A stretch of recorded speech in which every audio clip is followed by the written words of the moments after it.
प्रिय बच्चों, नमस्कार। आज की कक्षा में आप सभी का स्वागत है। रीतिकाल के रीतिबद्ध कवि पद्माकर अपनी मधुर कल्पना शक्ति के कारण रीतिकालीन कवियों में श्रेष्ठतम स्थान के अधिकारी हैं। बच्चों, यदि इस दृष्टि से इनका मूल्यांकन किया जाए तो बिहारी के अतिरिक्त अन्य कोई भी कवि इनकी समानता नहीं कर सकता है। इनके द्वारा रचित छंद हमें रम्य वस्तुओं और स्थानों की सैर कराते हैं एवं ऐसी अनुपम भाव विश्रांति देते हैं जहाँ पाठक स्वयं अपने आप को भूलकर उसी दृश्य में खो जाता है। कल पठित छंदों में आपने इस कल्पना शक्ति को अवश्य महसूस किया होगा। बच्चों, कल हमने छंद क्रमांक 2 को पढ़ा था। आज हम छंद क्रमांक 3 को पढ़ेंगे। छंद को आप सभी स्क्रीन पर पढ़ सकते हैं। पद्माकर लिखते हैं कि कलित कपूर में न किरत कुमोदिनी में, कुंद में न कास में, कपास में न कंद में, कहे पद्माकर न हंस में न हासहु में, हिम में न हेरी हारी हिरन के वृंद में, जेती छवि गंगा की तरंगन में ताती तय, तेती छवि क्षीर में न क्षीरधि के छंद में, चेत में न चेत चांदनीहू में, चमेलिन में, चंदन में न हे न चंद्रचूड़ में, न चंद में। प्रस्तुत छंद में गंगा की लहरों की धवलता, शुभ्रता एवं पावनता का आलंकारिक चित्रण किया गया है कि कलित कपूर में न किरत कुमोदिनी में। कि बच्चों, गंगा का जो पानी है उसकी धवलता का चित्रण करते हुए पद्माकर जी कह रहे हैं कि जितनी धवलता उस पानी में है उतनी धवलता, उतना सौंदर्य तो कलित कपूर अर्थात सुंदर कपूर में भी नहीं है, है ना। कपूर को अत्यंत सुंदर माना जाता है क्योंकि उसका धवल रंग होता है, श्वेत रंग होता है। तो श्वेत रंग के कारण यहाँ पर साम्यता की गई है कि गंगा का पानी भी श्वेत है और कपूर है वह भी श्वेत है।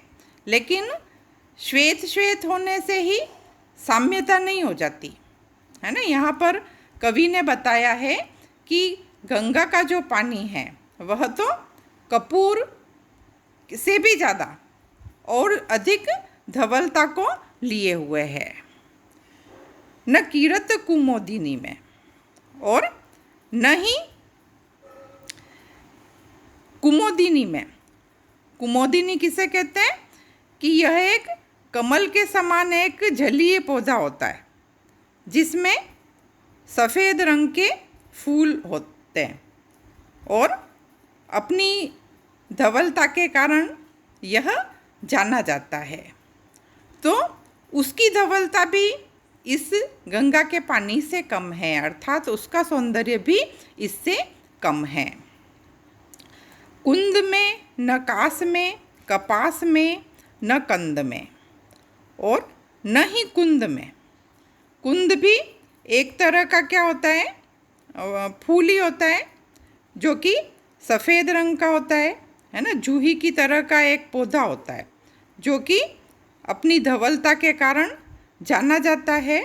और न कास में, कास का तात्पर्य है घास, एक तरह की यह धवल घास होती है, सफ़ेद रंग की घास होती है। है ना, उसमें भी इतनी धवलता नहीं पाई जाती है। न कपास में न कंद में, है ना, न कपास में, कपास का रंग भी सफ़ेद होता है ना, उसमें वह भी इतनी धवलता लिए हुए नहीं है जितना कि गंगा का पानी है, और न ही दूसरे किसी कंद में, है ना, जैसे मूली का रंग भी सफ़ेद होता है, धवलता लिए हुए होता है, तो न उसमें इतनी धवलता है। कहे पद्माकर न हंस में न हास हूँ मैं। पद्माकर जी कहते हैं कि हंस जो कि अपनी धवलता के कारण जाना जाता है, उसमें भी इतनी धवलता नहीं है जितनी गंगा के पानी में है, और न हास हूँ में, और न ही हंसी में ही इतनी धवलता है ना। हंसी में धवलता इसलिए कही गई है कि हंसी जो होती है वह भी सुंदरता को द्विगुणित कर देती है, उज्ज्वलता को बढ़ाती है, मुख की उज्ज्वलता को बढ़ा देती है, तो न हंसी में ही इतनी अधिक उज्ज्वलता है, हिम में न, और न ही हिम में, न ही बर्फ़ में ही इतनी धवलता है। बर्फ़ का रंग भी सफ़ेद होता है ना, और गंगा के पानी का रंग भी सफ़ेद होता है। हेरी हारी हिरन के वृंद में, हेरी यानी खोजना, हारी यानी हार जाना, कि हीरों के समूह में भी उस धवलता को खोजने में मैं हार गया हूँ। अर्थात हीरो में भी इतनी धवलता नहीं है ना। हीरे भी अपनी धवलता के कारण और अपनी चमक के कारण, है ना, जाने जाते हैं, लेकिन यहाँ पर गंगा को उससे भी ज़्यादा धवल बताया है। जेती छवि गंगा की तरंगन में ताती तय, तेती छवि क्षीर में न क्षीर धी के छंद में, है ना, कि जेती छवि, जेती यानी जितनी, छवि अर्थात सौंदर्य, कि जितना सौंदर्य गंगा की तरंगों में, गंगा की लहरों में है, उतना सौंदर्य तो न दूध की धवलता में है ना। दूध भी सफ़ेद होता है, और न क्षीरदी, है ना, क्षीरदी अर्थात क्षीर सागर, है ना, न क्षीर सागर में इतनी धवलता है ना। क्षीर सागर के बारे में तो आप जानते ही होंगे कि क्षीर सागर है वो भगवान विष्णु और लक्ष्मी का निवास स्थान है, और पुराणों में इसे बार बार वर्णित किया गया है।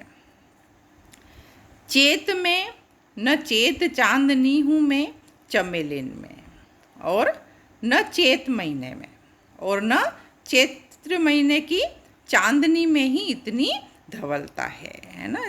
चैत्र महीना भी अपनी सुंदरता के लिए जाना जाता है, और उसकी चांदनी को सुंदरतम माना जाता है, लेकिन उसकी चांदनी में भी इतनी धवलता नहीं है, न चमेलिन में, और न चमेली के फूल में ही इतनी धवलता है ना। चमेली के फूल भी धवलता के कारण अपने सौंदर्य को और ज़्यादा बढ़ा लेते हैं, और इसलिए वह सबको बहुत अच्छे लगते हैं, लेकिन उसमें भी इतना सौंदर्य नहीं है। चंदन में न चंद्रचूड़ में न चंद में, है ना, और न ही चंदन में है। चंदन भी अपनी शीतलता के लिए जाना जाता है, तो न चंदन में है न चंद्रचूड़।